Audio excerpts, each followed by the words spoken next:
हम तेरे बिना अब रह नहीं सकते, तेरे बिना। एक ऐसा सिंगर जिसने बचपन से ही बहुत संघर्ष किया, छोटी सी उम्र में ही बन गया वो करोड़ों लोगों का चहेता और गुरु। फिर उनकी लोकप्रियता ऐसी बढ़ी कि बड़े से बड़े म्यूजिक डायरेक्टर और फिल्म निर्माता अपना गाना गवाना चाहते हैं और इनके गाने के बिना फिल्म को माना जाता है बिल्कुल अधूरा। कैसे एक रियलिटी शो से मिली हार ने बदल दी इनकी जिंदगी, और ये सिंगर जिस मधुर आवाज के लिए जाने जाते हैं उसी आवाज से क्यों छुटकारा पाना चाहते हैं। शायद कभी न कह सकूं मैं तुमको।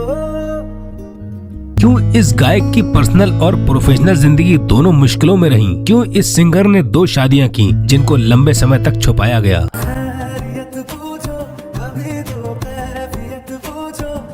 कैसे इस सिंगर के एक जवाब ने नाराज कर दिया बॉलीवुड के इस दबंग सुपरस्टार को, और किसके कहने पर इस सिंगर के सभी गानों को फिल्म से हटा दिया गया।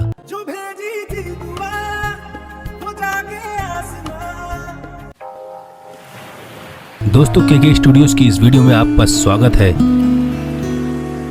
मैं फिर भी तुमको चाहूंगा, मैं फिर भी आज हम बात कर रहे हैं एक ऐसे गायक की जिसकी मधुर आवाज और संगीत ने नेता अभिनेता सभी को झूमने पर मजबूर कर दिया। इनके सुर संगीत के आगे फेल हो गए पुराने संगीतकार। जी हाँ, हम बात कर रहे हैं संगीत घराने से आने वाले साधारण से लड़के की, जिनको दुनिया ने अरिजीत सिंह के नाम से जाना। सज्जनों, अरिजीत सिंह बहुत ही महान कलाकार हमारे इस फिल्म इंडस्ट्री के। Arijit Singh is in the house.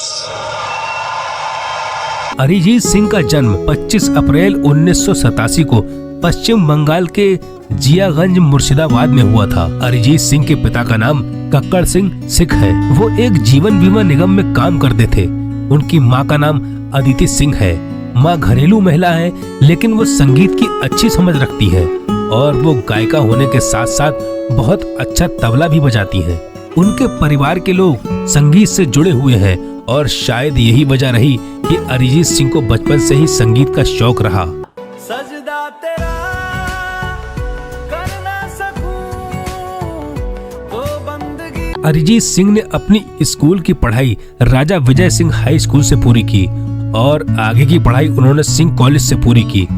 Arijit Singh पढ़ाई में एक अच्छे स्टूडेंट थे, लेकिन उनका मन पढ़ाई से ज्यादा संगीत में लगता था। संगीत में अरिजीत सिंह की दीवानगी को देखते हुए उनके माता पिता ने इनको काफी सपोर्ट किया और इनको प्रोफेशनल ट्रेनिंग दिलाने का फैसला किया। ना हो के भी करीब तू हमेशा पास।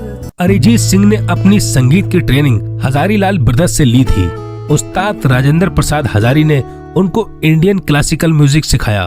उस्ताद धीरेन्द्र प्रसाद हजारी ने उनको तबला वादन सिखाया और उस्ताद वीरेंद्र प्रसाद हजारी ने अरिजीत सिंह को पॉप संगीत के गुर सिखाए। अरिजीत सिंह को अव्वल दर्जे की संगीत शिक्षा मिली थी। अरिजीत सिंह की आवाज में जादू था। उनकी मधुर आवाज दिल को छू जाती थी। शिक्षा पूरी होने के बाद अब अरिजीत को इंतजार था एक ऐसे मौके का जो इनको सफलता की तरफ लेकर जाए। मिला हूं अब जो तुमसे, है दिल को मेरे कसम से। साल 2005 में अरिजीत सिंह ने राजेंद्र प्रसाद हजारी के कहने पर मुंबई में एक रियलिटी शो फेम गुरुकुल का ऑडिशन दिया।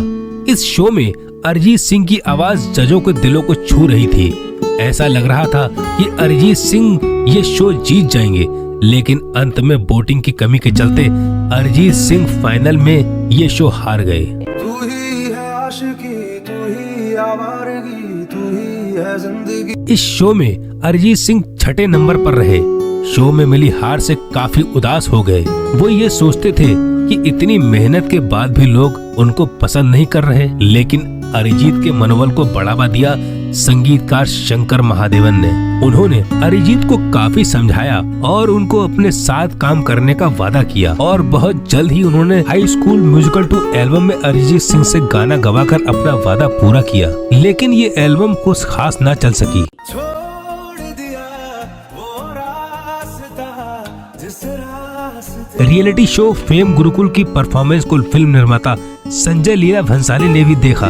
भंसाली जी को अरिजीत सिंह की आवाज पसंद आई तो उन्होंने भी अरिजीत से अपनी फिल्म सावरिया के लिए सॉन्ग रिकॉर्ड करा दिया, लेकिन अफसोस बदलाव की वजह से इसको हटा दिया गया। अरिजीत सिंह सफलता का स्वाद चखना चाहते थे, लेकिन किस्मत उनके साथ अजीब खेल खेल रही थी। थोड़ी जगह दे दे मुझे तेरे पास कहीं रह। इसके बाद अरिजीत सिंह को टिप्स कंपनी की तरफ से एक सॉन्ग्स रिकॉर्ड करने का ऑफर मिला। ये म्यूजिक एल्बम सॉन्ग रिकॉर्ड हुआ, लेकिन किन्हीं पर्सनल कारणों की वजह से इस एल्बम को लॉन्च ही नहीं किया गया। अब अरिजीत सिंह के लिए कठिन समय था, उनकी किस्मत उनका साथ नहीं दे रही थी। बरसा देना तू सावन आया है तेरे और इसके बाद उन्होंने एक अन्य रियलिटी शो 10 के 10 ले गए दिल में हिस्सा लिया, जो कि संगीत का ही शो था, और इसमें फेम गुरुकुल और इंडियन आइडल के विजेताओं के बीच मुकाबला था। इस पूरे शो में अरिजीत ने अपनी पूरी जान लगा रखी थी और इस बार किस्मत ने उनका साथ दिया और अरिजीत सिंह ये म्यूजिकल शो जीत गए। को ज़माने में जब वफा निकला मैं ढूंढ। जीतने के बाद अरिजीत सिंह को एक पॉपुलर एल्बम में गाने का मौका मिला।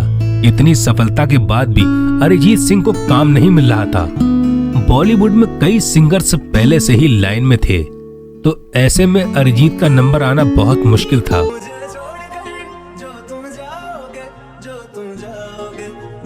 अरिजीत बिना काम के मुंबई जैसे शहर में अपना पालन पोषण कैसे करते, इसलिए अरिजीत सिंह ने उस समय कई म्यूजिक डायरेक्टर्स के साथ रहकर उनके लिए काम करने का फैसला किया, जिसमें प्रीतम चक्रवर्ती, शंकर एहसान लॉय और विशाल शेखर जैसे धुरंधर म्यूजिक डायरेक्टर्स थे। अरिजीत सिंह इनके लिए एक काम करती, उनकी म्यूजिक एल्बम को बनाने में मदद करते।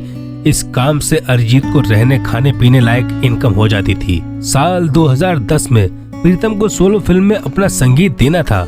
काम ज्यादा होने की वजह से प्रीतम ने सोचा कि क्यों ना हम कुछ गाने अरिजीत से ही रिकॉर्ड करवा लें।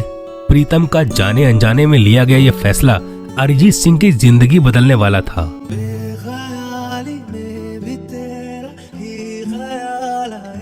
प्रीतम ने अरिजीत सिंह से मर्डर 2 फिल्म का एक गाना रिकॉर्ड कराया और यही गाना इनका बॉलीवुड में डेब्यू सॉन्ग बना और उनकी जिंदगी का टर्निंग पॉइंट भी। इस सॉन्ग ने अरिजीत सिंह की जिंदगी को बदल दिया। ये गाना था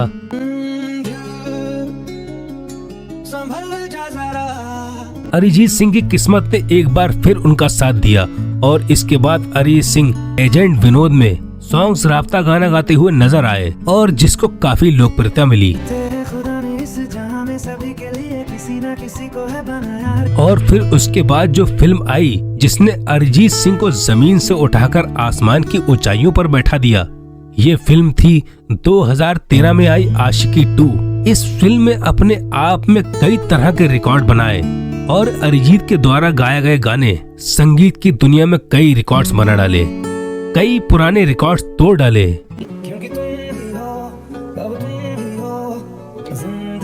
इस सॉन्ग्स ने अरिजीत सिंह को फैन फॉलोइंग और डिमांड इतनी बढ़ा दी थी कि इनके पास न्यू सॉन्ग्स के ढेरों ऑफर्स आने लगे। इस सॉन्ग के लिए अरिजीत सिंह को फिल्म फेयर अवार्ड में बेस्ट मेल सिंगर्स का अवार्ड मिला।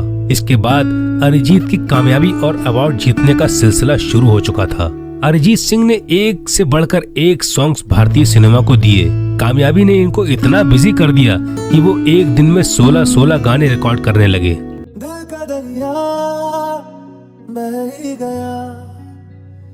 अरिजीत सिंह 2013 से लेकर अभी तक लगभग 700 से ज्यादा सॉन्ग्स गा चुके हैं, जिनको क्या युवा क्या उम्रदराज सभी बड़े सुकून के साथ सुनते हैं।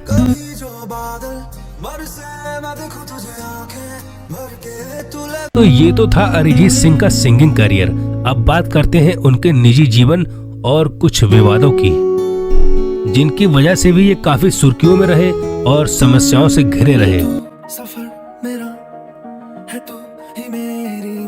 अरिजीत सिंह के बारे में बहुत कम लोग जानते हैं कि इन्होंने अपने जीवन में 2 शादियां की हैं। इनकी पहली शादी इनकी दोस्त रूपरेखा बनर्जी से हुई। ये वही रूपरेखा है जो फेम गुरुकुल में इनके साथ परफॉर्मेंस देने आई थी। इसी शो में इन दोनों के बीच बातचीत हुई। मेल मिलाप के बाद दोनों ने शादी कर ली, लेकिन आगे चलकर दोनों के बीच मनमुटाव हो गया और 2013 में दोनों ने तलाक ले लिया।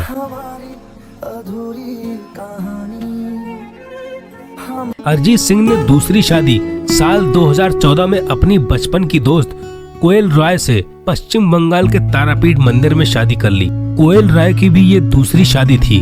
कोयल राय एक बच्चे की मां है जो उनकी पहली शादी से है और कुछ समय तक अरिजीत सिंह ने इस शादी को छुपाए रखा, लेकिन जब अरिजीत ने खुद एक पोस्ट शेयर किया तो इस राज से पर्दा उठ गया।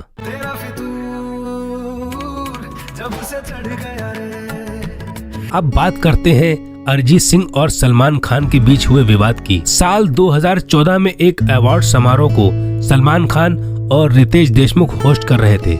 इस अवार्ड फंक्शन में जब बेस्ट मेल अवार्ड विजेता के तौर पर अरिजीत सिंह का नाम बोला गया, अरिजीत को उस समय स्टेज पर पहुंचने में कुछ सेकंड ज्यादा लग गए। इसी बात पर सलमान खान ने अरिजीत सिंह से पूछा कि सो गए थे क्या, तो बदले में मजाक में अरिजीत सिंह ने बोल दिया कि आप लोगों ने ही सुला दिया था। तो ऐसे में सलमान ने जवाब दिया, जब ऐसे गाने गाओगे तो लोग सो ही जाएंगे। आप लोगों ने सुला दिया यार, तब से मुझे तो नींद आ गई यार। डेफिनेटली ऐसे गाने बजते रहेंगे।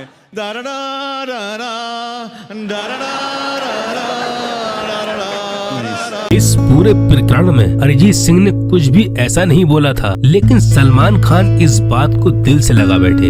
उनको लगा कि अरिजीत सिंह का बिहेवियर उनके लिए सही नहीं था, इसलिए इस विवाद के बाद सलमान खान ने अपनी सभी फिल्मों से अरिजीत सिंह के सभी गानों को रातों रात हटवा दिया। जिन फिल्मों से अरिजीत सिंह के गाने हटाए गए थे वो फिल्में थीं किक, बजरंगी भाईजान, प्रेम रतन धन पायो और सुल्तान। ये सभी फिल्म बॉक्स ऑफिस पर अच्छी खासी सफल नहीं थी। हालांकि अरिजीत सिंह के पास काम की कमी नहीं थी, फिर भी उन्होंने फेसबुक और ट्विटर पर सलमान खान से रिक्वेस्ट करते हुए लिखा कि भाईजान माफ कर दीजिए, छोटा भाई हूँ, गलती हो गई थी मुझसे, प्लीज आप अपनी मूवी से मेरे सॉन्ग्स मत निकालिए। लेकिन सलमान खान उनकी इस बात का कोई जवाब नहीं दे रहे थे। लो मान लिया हमने, है प्यार नहीं। दोस्तों, आपको क्या लगता है कि इस पूरे विवाद में गलती किसकी थी? कमेंट्स बॉक्स में हमें कमेंट्स करके जरूर बताइएगा। अरिजीत ने जब 10 के 10 ले गए दिल शो जीता तो उस जीती धनराशि से अपना एक रिकॉर्डिंग स्टूडियो बनाया, जहां ये अपने सॉन्ग्स को रिकॉर्ड करते हैं और दूसरी फिल्मों के लिए भी काम करते हैं। अरिजीत सिंह ने सबसे पहले तेलुगु फिल्म केडी में अपनी आवाज दी थी। इसके अलावा अरिजीत एक एनजीओ से भी जुड़े हुए हैं। यहाँ ये अपनी कमाई का एक हिस्सा दान करते हैं ताकि गरीब मजबूर लोगों की मदद हो पाए। अरिजीत ने हिंदी, तेलुगु, मराठी, गुजराती भाषा में अपनी आवाज दी है। साथ ही एक टीवी सीरियल मधुबाला, एक इश्क, एक जुनून और बंगाली शो दादागिरी में अपनी आवाज दी है। इतनी सफलता और चकाचौंध के बाद भी अरिजीत सिंह को सिंगिंग से ज्यादा म्यूजिक कंपोज करने में मजा आता है। मुझको बता दे, चाहूं मैं आना। अरिजीत सिंह कहते हैं कि अगर इंडस्ट्री में कुछ ही सिंगर गाना गाते रहेंगे तो बाकी सिंगर्स को मौका कैसे मिलेगा, इसलिए वो सिंगिंग से ज्यादा म्यूजिक कंपोज करने पर ध्यान देते हैं।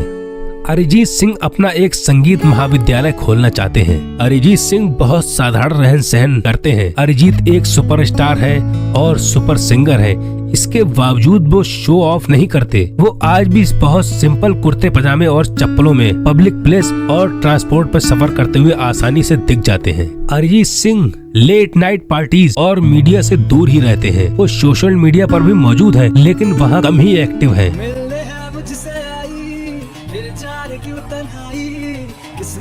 तो ये थी अरिजीत सिंह की जिंदगी की कहानी। इस मुकाम को हासिल करने के लिए उन्होंने काफी असफलता देखी, विवाद देखे, कई बार अपनी आलोचना भी झेली, लेकिन अरिजीत हर मुसीबत से बाहर आए और आज तक लोगों को एक से बढ़कर एक गाने दे रहे हैं। तो दोस्तों, आज का हमारा ये वीडियो आपको कैसा लगा हमें कमेंट्स करके जरूर बताएं। और ऐसी ही अच्छी जानकारियों के लिए हमारे चैनल को सब्सक्राइब करना ना भूलें। और आपका प्यार यूं ही बना रहे, इसके लिए आपका धन्यवाद। तो मिलते हैं आपसे अगले वीडियो में, तब तक के लिए अपना ख्याल रखें। जय हिंद, जय भारत।